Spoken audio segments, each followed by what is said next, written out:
people? How have you been? How has it been? I know. Don't say it. It's been ages. I know. Things have been happening. A lot of things have been happening, and I actually have gist for you, gist for this. But today is not the day where I drop the full gist. I'm going to drop half of the gist, and I'll be dropping the next later. So today I'm going to be sharing with you my first experience as a guest on a radio show. Some times ago, not too long ago, recently, I was invited as a guest on a radio show where I spoke about my career. I spoke about my philosophical principle.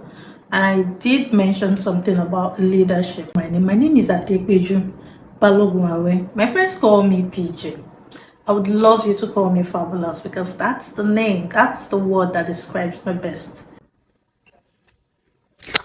I cannot believe I have been talking to my camera, gesticulating, doing all sorts, saying all sorts, and I did not press the record button.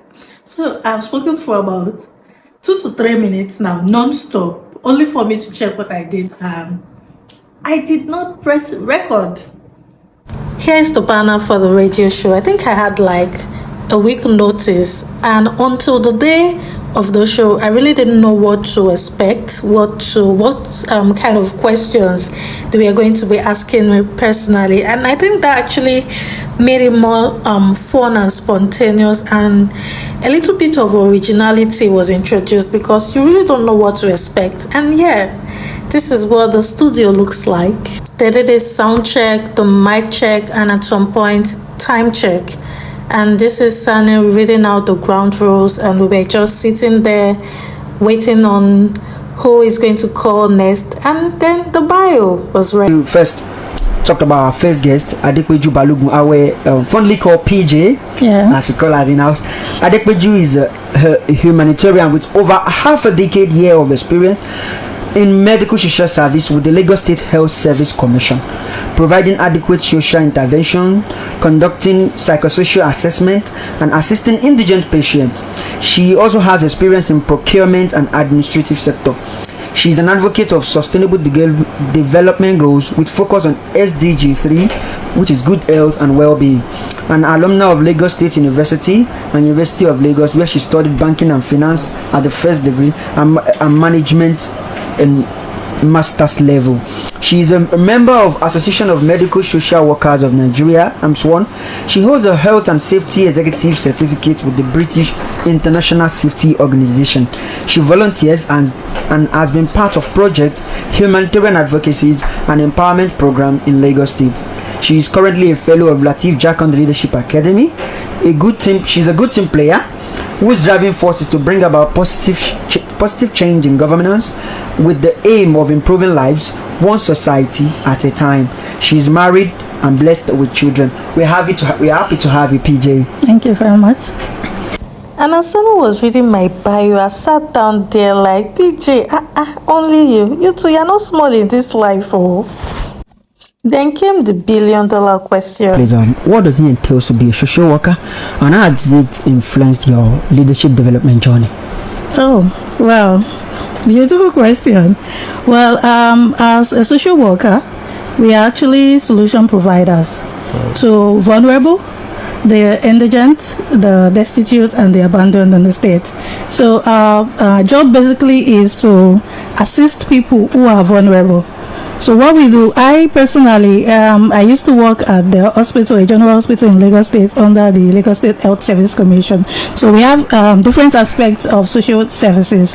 We have the medical social services, the family social services, the school social services, and the community social services. Wow, so you have all of those social services? Yes, they do in Lagos State. Wow, and Lagos State itself is at the forefront of social services. Go Lagos!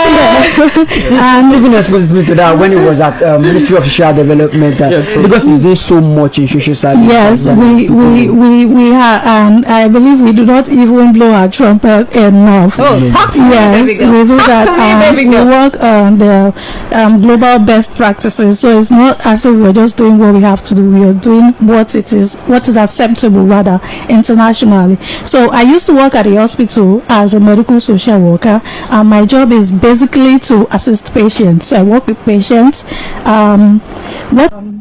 What I do, I like to call myself the next of kin of a patient. So I am the first point of contact of any patient who has no relative, no money, or nothing at all. So if you come into a government hospital where I was working on an emergency, you're not expected or you're not asked to pay first. You're first treated, and that is where my job comes in. I get to run around for you. I get to get in touch with your relatives. I get to do all of that for you while you're on admission. And before we ask for money, you must have been treated. And during that process, we go through that process with you. And as a social worker, what you do is you don't just abandon your patient, rather, when you're done, we actually do what we call aftercare services. So even after you have left our care, we still care for you. So that alone has taught me empathy. I get to see people in their vulnerable states. I get to be in that state with them, and I get to come out of that state with them. Thank you. Philosophy. Yeah, philosophy.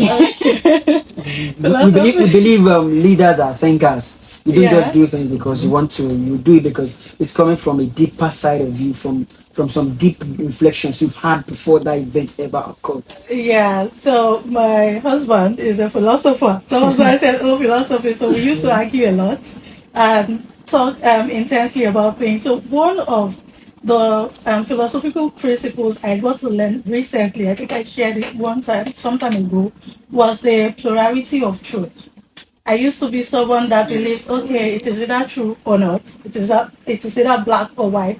So that theory made me know that there are actually two truths can coexist at the same time. So you can be saying the truth. I can also be saying the truth. It actually just depends on what phase of the truth am I, speaking from. What am I saying for me to be speaking that truth? So plurality of truth is a philosophical principle. Sorry about that, but I'm actually, learning to get used to. Believe me.